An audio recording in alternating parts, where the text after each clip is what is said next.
Ya hemos observado la poderosa capacidad de combate que tenía el gladiador que se impuso en sus primeros enfrentamientos. Ahora Flama debía recorrer un nuevo camino en la lucha por su propia supervivencia. La oportunidad había llegado. Flama fue enviado a la gran escuela en Roma. Se trataba de un recinto rectangular de aproximadamente 50 metros de largo por 40 de ancho, con una pista al aire libre en el centro donde los hombres podían entrenar. Alrededor de la pista había un soportal con pequeñas habitaciones abiertas hacia él, similar a un claustro.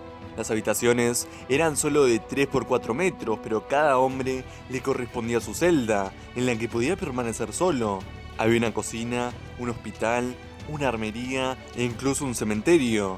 Existía una sala que comunicaba con la prisión que se utilizaba para los confinamientos aislados, con un techo tan bajo que el confinado debía permanecer sentado y tan corta que no podía estirar las piernas. La escuela pertenecía a un gran promotor, pero por aquel entonces la dirigía un ex gladiador ya entrado en años que se conocía todos los trucos. Estos entrenadores eran conocidos como lanistas. Se tomaban todas las precauciones posibles para mantener a los gladiadores bien custodiados, pues nunca olvidaron la lección que aprendieron en el año 72 a.C., cuando un gladiador llamado Espartaco, junto a 70 compañeros, escapó de la escuela y se refugiaron en el cráter del monte Vesubio. Historia que, por cierto, ansío narrar en el futuro. Flama tuvo que hacer primero un juramento. En caso de desobediencia, sufriré mis propias carnes los pinchos de las varas, la quemazón del fuego o la muerte bajo el acero. Después se le entregó su celda, cuyo anterior ocupante había muerto en los últimos juegos. Había un banco de piedra que servía de cama, con un colchón relleno de paja y una hornacina en la pared donde Flama podía colocar la estatua del dios al que adorase. No había ningún otro mueble. En las paredes había dibujos de peleas, por ejemplo un secutor enredado en la red, ensarta retiario con su espada, y algunas escenas de lucha entre diferentes tipos de gladiadores. Siendo un hombre flemático y acostumbrado a la disciplina férrea, Flama se adaptó a la escuela sin mucha dificultad. Otros gladiadores tuvieron muchos más problemas. Se hacían rondas de vigilancias día y noche en los barracones para evitar que ninguno se suicidase, pero aún así algunos se las arreglaban para burlar la vigilancia de los guardias. Un hombre, cuando era conducido a la escuela en un carro, se las ingenió para meter la cabeza en la rueda que estaba girando y se partió el cuello.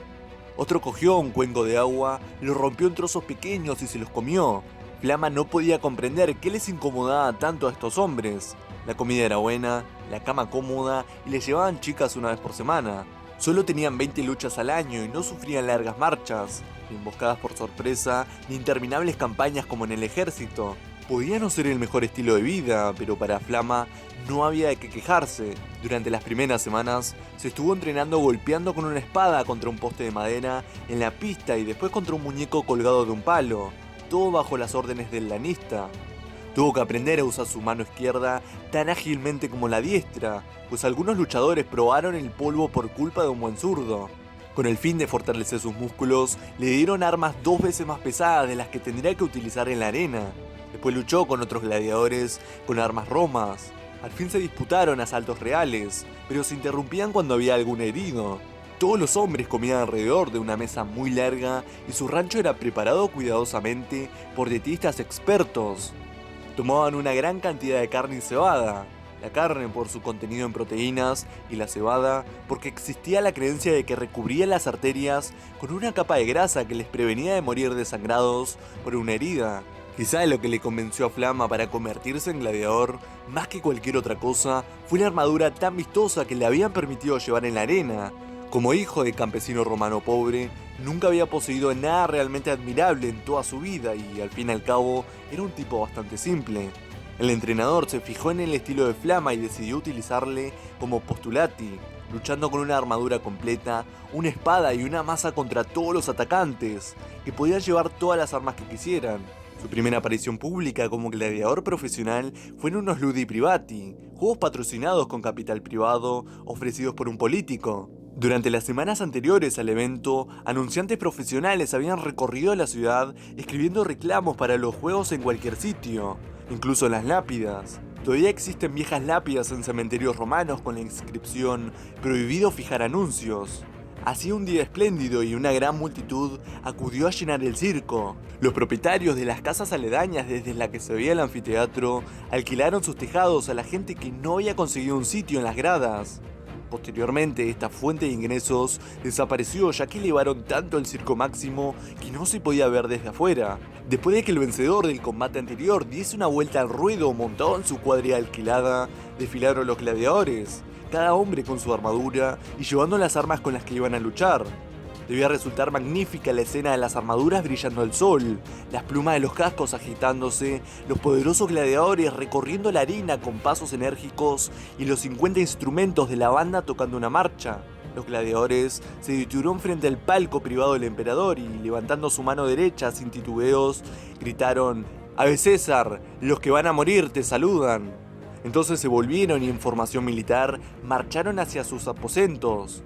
Después de una tanda preliminar de acróbatas, animales amaestrados y equitación como número cómico, llegó la hora de la lucha.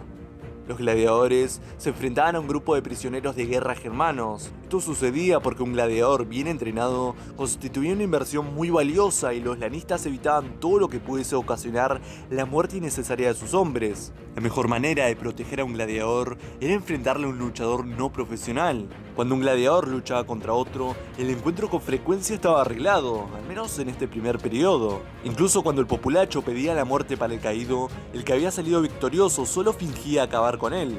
Entonces era arrastrado por un gancho, como si de un verdadero muerto se tratase, y después se le enviaba a algún circo de provincias donde no le reconociera a nadie. Dependía mucho del organizador de los juegos. Él podía ofrecer mejores combates cuando insistían en que los hombres luchasen a muerte, pero eso tenía un coste extra, por supuesto. Los germanos llevaban su arma nacional, la jabalina corta. No vestían armadura, simplemente utilizaban pieles de oso como protección. Sin embargo, superaban en número de 2-1 los gladiadores con los que se enfrentaban. Aún así, los gladiadores tan bien entrenados no tuvieron ningún problema, excepto con un hombre escandinavo, un gigante con una larga cabellera y una poblada barba rubia. Él luchaba con un enorme mandoble. Ya había matado a 2 gladiadores, cortándoles la cabeza a pesar de la gorguera que protegía sus cuellos. Lo estaba haciendo tan bien que pararon la lucha y se le concedió la libertad. El aplauso fue unánime cuando el escandinavo insistió en hacer un discurso dirigido a la multitud en su mal latín. Contó que había matado a 6 legionarios antes de ser capturado, que los romanos eran todos unos gallinas y que un solo escandinavo podía acabar con una de sus legiones y que él mismo podría dar una paliza a cualquiera del público. El pueblo tenía el suficiente espíritu deportivo como para admirar su aplomo y comenzaron a aplaudirle. Pero en las gradas se encontraba un joven oficial cuyo padre había muerto a manos de las tribus germanas. A este tipo no le gustaban los nórdicos y saltó a la arena y retó al escandinavo a luchar. Este aceptó y, como obviamente era un enfrentamiento lleno de odio y sed de venganza, la multitud entera se puso de parte del oficial. Como el oficial no llevaba armas, le pidió a Flama su armadura y su espada. Entonces comenzó el enfrentamiento. Los combatientes estaban tan claramente enfrentados que desde las gradas no salía ninguno de los gritos ni ovaciones habituales. El público contenía el aliento, atento a cualquier movimiento. No se oía ni un ruido en el gran anfiteatro salvo el choque de las espadas. A pesar de llevar armadura, el oficial contaba con ser más rápido que el escandinavo con su engorrosa piel de oso, pero este hizo gala de una sorprendente e inesperada agilidad. Por 2 veces golpeó al romano en las rodillas y solo un milagro habría podido salvar al joven. Entonces cayó y el escandinavo, con un pie sobre él, agarró bien su espada para asestar el golpe mortal. Un grito ahogado surgió entre la multitud. La suerte estaba echada. De repente, el hombre caído golpeó con su escudo certeramente en la entrepierna del escandinavo.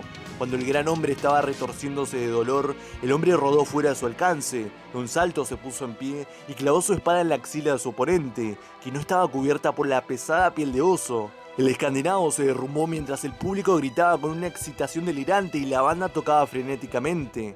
Naturalmente, todos recordarían esos juegos por la brillante victoria del joven oficial. Pero Flama estaba muy satisfecho. Se había deshecho de sus 2 hermanos de una manera pulcra y eficiente, como buen ex soldado que hubiera aprendido a cumplir el trabajo asignado y nada más. Le parecía admirable la hazaña del joven oficial y estaba orgulloso que hubiera utilizado su armadura y su espada, pero él solo era un gladiador y ese tipo de alardes bien podían dejarse para jóvenes aristócratas impulsivos, con más posesiones que sentido común. El lanista mantenía su atención puesta en Flama. Le gustaba la forma de pelear del soldado, nada espectacular pero muy fiable. En los años siguientes, Flama acabó con oplomaquis griegos con armaduras completas y que luchaban con picas, con dimaquear y con dagas en ambas manos y con andavatae montados a caballo. A Flama le derrotaron en un par de ocasiones, pero la multitud siempre le salvaba, con la señal del pulgar hacia arriba que significaba clemencia para el caído. Flama, ya ganase o perdiese, siempre ofrecía un buen combate y por eso gustaba tanto al público. Al no ser un luchador brillante, la popularidad de Flama creció lentamente, pero la gente comenzó gradualmente a fijarse en ese gran hombre que nunca tenía luchas apoteósicas pero que siempre ganaba. Algunos luchadores adoptaban algunas poses como si de luchadores modernos se tratase, dándose grandes golpes unos a otros, entrechocando sus escudos, fingiendo caer o doliéndose como si hubieran recibido una herida mortal, entonces volviendo heroicamente a la refriega. También asemejándose a la lucha libre, había un héroe y un villano. Normalmente, el héroe era un joven romano bien acicalado, que solía ser un hombre libre que luchaba a su sueldo, o algún joven adinerado y ocioso que había malgastado su herencia y acudía a la arena como último recurso. El hombre siempre aparecía en una pose de cuidada concentración y recibía una gran ovación del público cuando explicaba que solo luchaba para poder conseguir el suficiente dinero para enterrar a su padre y poder mantener a su pobre madre viuda. El villano tenía un aspecto rudo y aparecía insultando al héroe, escupiéndole y prometiéndole machacarle el trasero. Naturalmente, este tipo de luchas estaban amañadas o las escuelas de gladiadores se habrían quedado sin villanos. Sin embargo, las luchas no siempre estaban planeadas. La multitud era bastante sagaz y detectaba las farsas. Y además, resultaba difícil persuadir a un gladiador para que perdiese el combate. Si él pensaba que tenía fácil ganar porque iba a depender su oponente matarle o no, sin tener en cuenta el acuerdo previo. Aún, hasta el reinado de Tiberio, se podía ver un toma y saca aceptable en la arena. Un gladiador bien entrenado era un hombre valioso y lo sabía. Un gladiador experto nunca lucharía con un novato. Muchos de ellos demostraban su desprecio a la plebe y solían parar en medio de la lucha para increpar al público. Un gladiador se enorgullecía de recibir sus heridas sin chistar e incluso heridos de muerte, jaleaban al lanista para que les diese órdenes.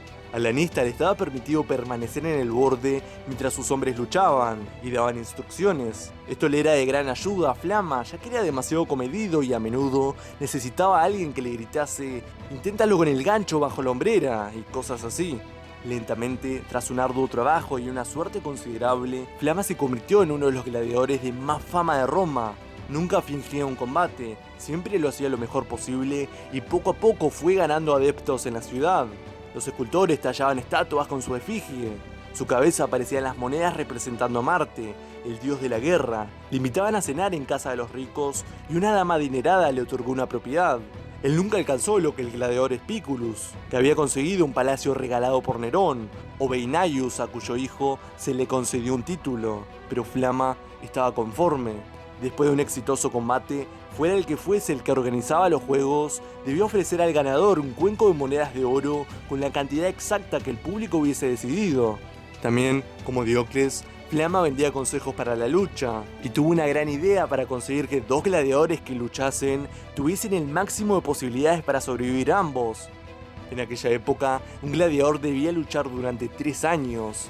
Después, era apartado de la lucha pero permanecía como esclavo, trabajando en la escuela durante otros 5 años más. Pero el público en cualquier momento podía pedir que se le otorgase la espada de madera, lo que significaba que se le retirase de la arena. Antes de los combates reales, los gladiadores se entrenaban con armas de madera, por lo que una espada así significaba que en el futuro aquel hombre no tenía que luchar más por su vida. Después de uno de sus brillantes combates, la multitud entusiasmada pidió que se le concediese la codiciada espada de madera. Flama la rechazó con indignación. ¿Están locos?, bramó contra las gradas. Estoy ganando más dinero que nadie en Roma. Puedo tener a la mujer que quiera. Vivo en una villa y todo el imperio me aclama. ¿Dejar la arena? ¿Para qué? ¡Hurra por el viejo Flama!, aulló la multitud enfervecida. Flama rechazó el ofrecimiento de la espada de madera en 4 ocasiones. El único gladiador que rechazó no una, sino varias veces la oferta. Por esa razón, su nombre ha trascendido hasta nosotros después de casi 2000 años. Cuando finalmente se retiró, le dieron un rectángulo de marfil, como una placa de identificación del ejército, para que la llevase colgada al cuello. Tenía una inscripción con su nombre, el nombre de su antiguo dueño y la fecha en que consiguió su libertad. Flama se casó y vivió una vejez discreta en su villa, contándole que le quisiera escuchar que los gladiadores modernos no estaban hechos de la misma pasta de la que estaban hechos los hombres cuando él era joven.